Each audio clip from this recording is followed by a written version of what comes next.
नमस्कार, अपना बिहार देख रहे हैं आप और मैं आपके साथ रंजना रावत।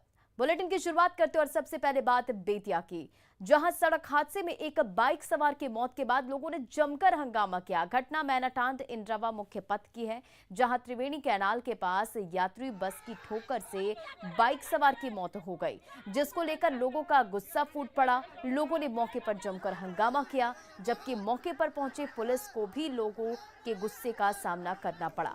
पुलिस के साथ लोगों की झड़प भी हो गई और पुलिसकर्मियों ने मौके से भागकर अपनी जान बचाई। आक्रोशित लोग मौके पर एसपी को बुलाने की मांग कर रहे थे और पहले मैनाटांड पुलिस मौके पर पहुंची, जिसे लोगों ने वापस कर दिया। तब फिर जब पुलिस इंस्पेक्टर सतीश चंद्र माधव और सीओ कुमार राजीव रंजन के साथ कई थानों की पुलिस मौके पर पहुंची तो उपद्रवियों ने की भीड़ ने उसे खदेड़ दिया। पुलिस अब उपद्रवियों की पहचान में जुटी हुई है। तो देखिए, ये बेतिया से खबर आपको बता रहे, जहां बस की टक्कर से एक बाइक सवार की मौत हो गई और हादसे के बाद लोगों का जमकर हंगामा हुआ। आप तस्वीरों में देख सकते हैं किस तरह से लोगों ने बवाल काटा। पुलिस के साथ झड़प भी हुई, इस दौरान पुलिस को भी खदेड़ दिया गया और आखिरकार पुलिस ने अपनी जान बचाई और भागकर उन्होंने अपनी जान बचाई। तस्वीरों में भी आप देख सकते हैं कि लोगों का हंगामा किस कदर है। आपको बता दें, मुआवजे की मांग को लेकर जमकर उपद्रवियों ने और यहाँ के लोगों ने बवाल काटा, पुलिस के साथ झड़प भी हुई। तो बेतिया से ये तस्वीरें और ये खबर हम आपको बता रहे हैं, जहां जान बचाकर पुलिस को भागना पड़ा।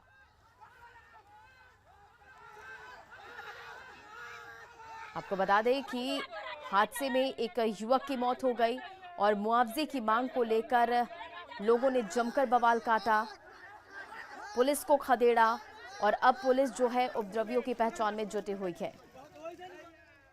और इस पर अधिक अपडेट के साथ बेतिया से संवाददाता प्रफुल्ल हमारे साथ है। प्रफुल्ल, क्या कुछ इस पर अधिक जानकारी है? जी, मैं आपको बता दूं कि ये एक बर्तन के दुकानदार थे और अपने घर से दुकान की ओर जा रहे थे, तभी बस ने ठोकर मार दी और बस के ठोकर लगने से वो घायल होकर गिर गए और उसके बाद करीब 1 घंटे तक घायल अवस्था में पड़े होने के बाद उनकी मौत हो गई, जिससे लोगों में आक्रोश भड़क गया और लोगों का यह स्पष्ट मानना था कि पुलिस अगर मौके पर समय से पहुंच जाती तो उनकी जान बचाई जा सकती थी, लेकिन ऐसा नहीं हुआ और उसकी जान चली गई, जिसके बाद लोग आक्रोशित हो गए और आक्रोशित लोगों ने काफी देर तक हंगामा किया। मैनाटार और इनरवा पथ जो है उसको घंटों जाम कर प्रदर्शन किया। मौके पर पुलिस पहुंची लोगों को समझाने के लिए, तो पुलिस को खदेड़ दिया गया। पुलिस के साथ हाथापाई भी की गई और उसके बाद फिर भारी संख्या में पुलिस बल को वहाँ तैनात किया गया। वहां पर पहुंची, उस पर लगभग आधा दर्जन थानों की पुलिस वहां पर पहुंची है।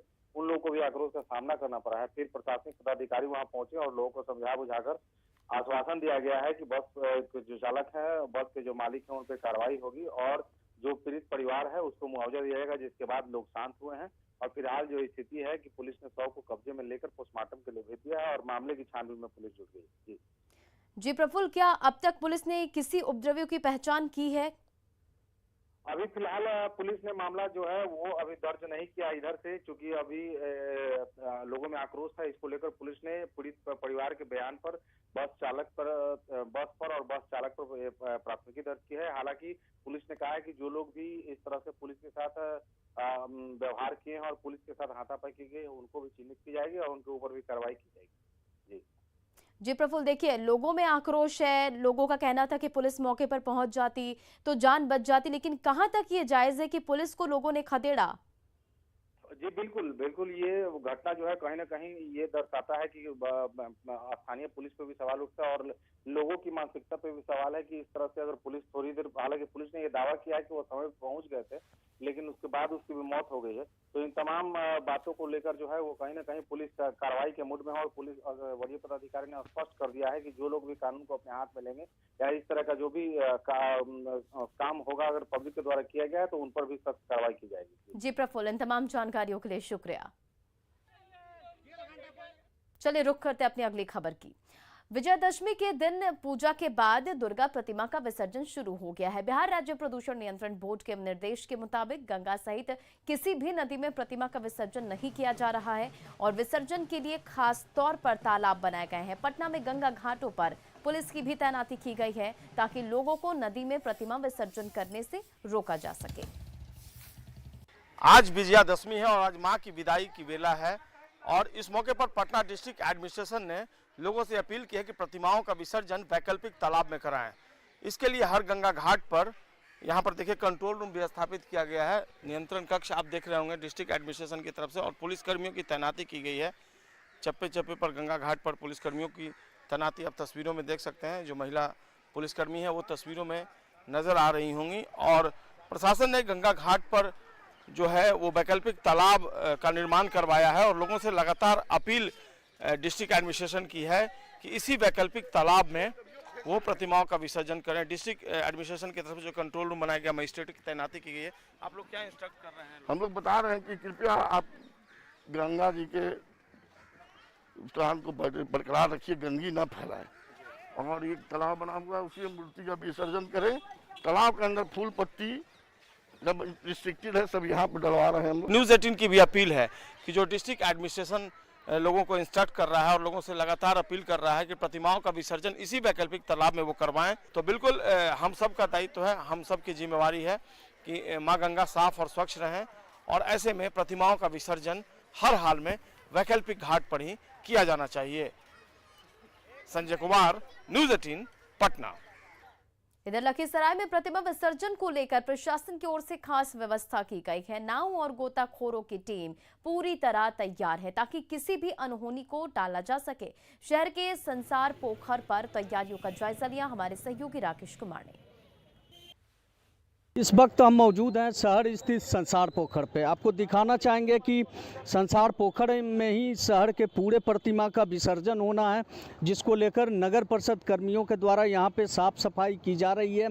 और सामने आप देख सकते हैं बारकेटिंग भी लगाया गया है। बताया जाता है कि बारकेटिंग के बाहर पानी ज़्यादा है, जिसको लेकर कोई परेशानी ना हो, इसी को लेकर नगर परिषद के द्वारा पूरी तरह से यहाँ पे बारकेटिंग भी की गई है। हर साल जो विसर्जन की तैयारी होती है उसी तरह इस साल भी तैयारी की गई है। इस मार्केटिंग के आगे डुबाऊ पानी है, आगे बढ़ने की कोशिश करते हैं तो उसके लिए नाव है कि एक आदमी आगे चल गया तो उसके लिए नाव पर भी आदमी रहता है कि कोई तरह की घटना नहीं घटे। बेहतर से बेहतर सफाई अब की। काफ़ी भीड़ होता होगा, तो किस तरह से यहाँ पे भीड़ संभालने के लिए हमारे संसार पोखर कमेटी जो है शिव मंदिर का, वो सभी लोग एक्टिव रहते हैं। बचाव के लिए जनता के CCTV कैमरा लगाया गया है। और इधर मुंगेर में बंगाली समाज की महिलाएं आज सिंदूर खेलाकर मां दुर्गा को विदा कर रही हैं। इस मौके पर पहले मां को सिंदूर लगाने की परंपरा है, फिर महिलाएं एक दूसरे को सिंदूर लगाकर सौभाग्यवती होने की शुभकामनाएं देती हैं। देखिए संवाददाता अरुण शर्मा की रिपोर्ट।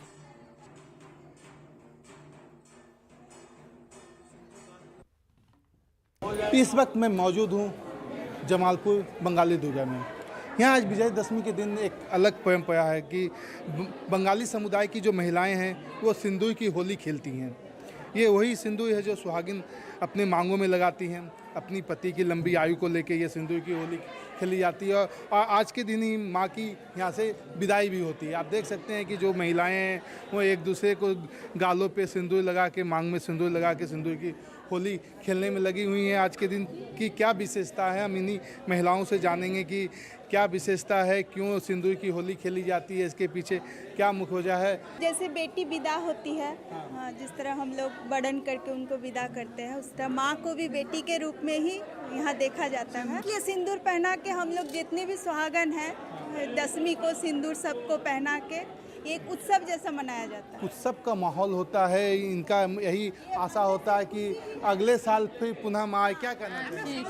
सिंदूर की खेला माँ बेटी की तरह आती हैं, फिर चली जाती हैं। सबका सुहाग बना रहे, इसलिए ये सुहाग रंग का सबके साथ भरा रहे सिंदूर की। इसमें खुशी भी है, गम भी है, अंदर से दुख भी होता है कि माँ जा रही हैं, और खुशी भी है कि अगले साल फिर आएंगी। ये माँ को इसलिए विदा किया जाता है कि वो अगले साल पुनः आए, पुनः आके ही लोगों को, जो भक्त हैं उनको, भक्त को सद्बुद्धि ज्ञान दे तथा जो खुशहाली है वो ला सके। इसलिए महिलाएं आज के दिन सिंदूर की होली भी खेलती हैं कि पति की लंबी आयु हो। इसका मुख्य यही वजह है। अरुण शर्मा, न्यूज़ 18 बंगाली दुर्गा स्थान। विजयदशमी के दिन पूजा के बाद मां की विदाई होती है। इस दिन बंगाली समुदाय की पूजा समितियों में सिंदूर खेला का आयोजन होता है। बंगाली समुदाय की महिलाएं मां को पान के पत्ते से सिंदूर करती हैं और फिर एक दूसरे को सिंदूर लगाती हैं। सुख, समृद्धि और सौभाग्य की कामना के साथ सिंदूर खेला होता है। और पटना के कंगड़बाग पूजा समिति में सिंदूर खेला का जायजा लिया न्यूज़ 18 संवाददाता धर्मेंद्र कुमार ने।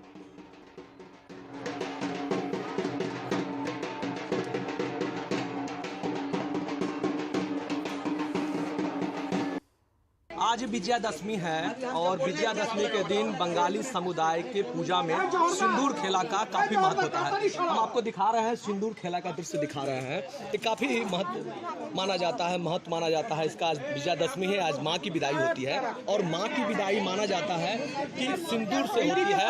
आज के दिन बंगाली समुदाय में पान के पत्ते से पहले माँ का सिंदूर किया जाता है। उसके बाद जो औरतें होती हैं वो एक दूसरे को सिंदूर लगाकर सौभाग्यवती होने का आशीर्वाद देती हैं। हमारे साथ कुछ महिलाएं हैं जिनसे हम पूछेंगे क्या है सिंदूर खेला, क्या है सिंदूर खेला? शुभ माना जाता है, शुभ माना, खेलना ही पड़ता है विदाई के समय। माँ की विदाई के माँ से ये आशीर्वाद देते हैं, हम लोग सिंदूर खेला करते हैं। माँ से ये मनता मांगते हैं, माँ हमको इसी तरह आशीर्वाद देते रहो कि हर एक साल इस तरह से हम लोग। के लिए पटना से धर्मेंद्र कुमार। विजयदशमी को मां की विदाई हो रही है। नवादा रेलवे कॉलोनी में बंगाली पद्धति से सिंदूर खेला हो रहा है। महिलाओं ने सिंदूर खेला कर मां को नम आंखों से विदाई दी।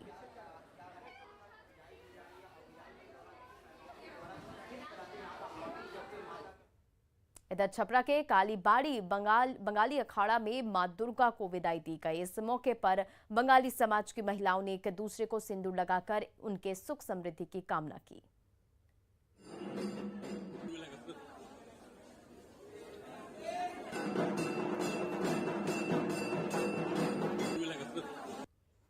आज के दिन माँ दुर्गा के चरणों से स्त्रियां, सुहागन स्त्रियां सिंदूर लेकर अपने मांग पर लगाती है, दूसरों को लगाती है और अपने पति की लंबी उम्र की मनोकामना करती है।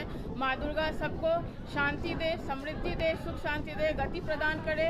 इस कोरोना महामारी में जो लोग दिवंगत हो गए हैं उनके घर वाले को शांति दे, यही माँ से कामना है। इस माँ सबका मंगल करे।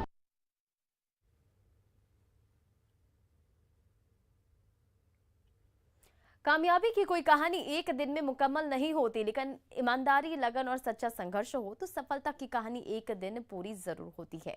देश में श्वेत क्रांति यानी कि दूध क्रांति लाने वाले अमूल का सफर गुजरात के सिर्फ 2 गांवों से शुरू हुआ था। 75 साल का हो चुका अमूल भी पूरे देश के साथ आजादी के अमृत महोत्सव की खुशियां मना रहा है। आइए आपको रूबरू कराते हैं अमूल की सफलता के सुनहरे इतिहास से।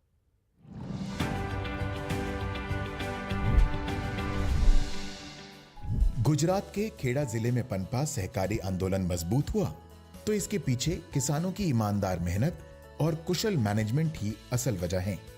डॉक्टर वर्गीस कुरियन अमेरिका से मैकेनिकल इंजीनियरिंग में मास्टर्स की डिग्री लेकर 1949 में सिर्फ 6 महीने की नियुक्ति पर आणंद आए, लेकिन आणंद में चल रहा दूध आंदोलन उन्हें इतना रास आया कि उन्होंने पूरे देश में डेयरी सेक्टर के विकास के लिए अपना जीवन समर्पित कर दिया। और अपने बिहार में बस इतना ही। आगे देखिए जोहार झारखंड।